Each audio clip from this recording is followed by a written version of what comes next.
The PDS is changing. Your property disclosure statement that you have your sellers uh, fill out, initial, and sign when you take a listing is going to change. And the story behind it's kind of interesting. For this week's update, I just wanted to quickly talk about this. So I wanted to say kudos to BCREA.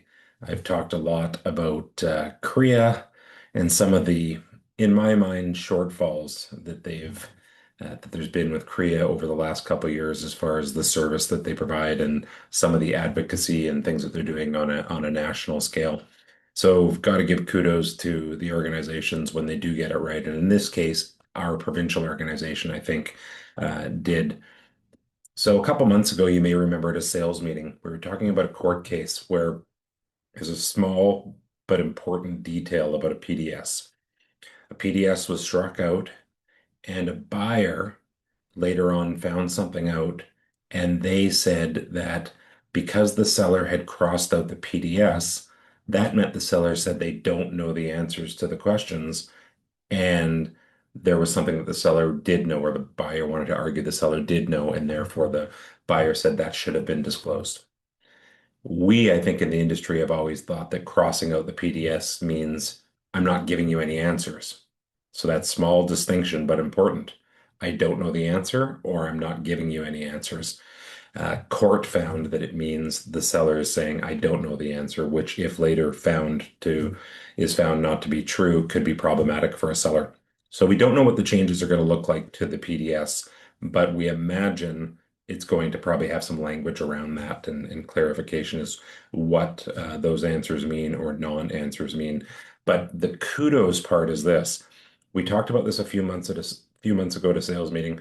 I sent that case to BCREA to their management team and thought that they might want to look at it through their legal defense fund or through some other part of their organization, because obviously this has some ripple effects and is important to agents and to their clients.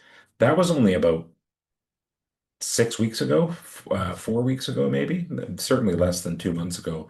And they've just already sent out the communication that in July, the form is changing. So they reached out to lawyers and stakeholders, got some opinions, and are making changes to the form in less than 2 months. How cool is that with the speed at which sometimes these changes can be made? And if you ever think that you're not heard in this industry, just know that I'm one of 25,000 licensed agents in the province. Probably 22,000 of those are under the purview of BCREA, and any one of us could have reached out and given them that same information, and that same thing would have happened. So it's just nice when these little stories happen that actually result in something, because let's be frank, those are few and far between from time to time. So PDS is changing. Keep an eye out for it. And kudos to BCREA for the quick work on it. And that's it for this week's weekly update. I'm going to try to find this stop button on this recording, and we'll see you next week. Thanks, everybody. Bye.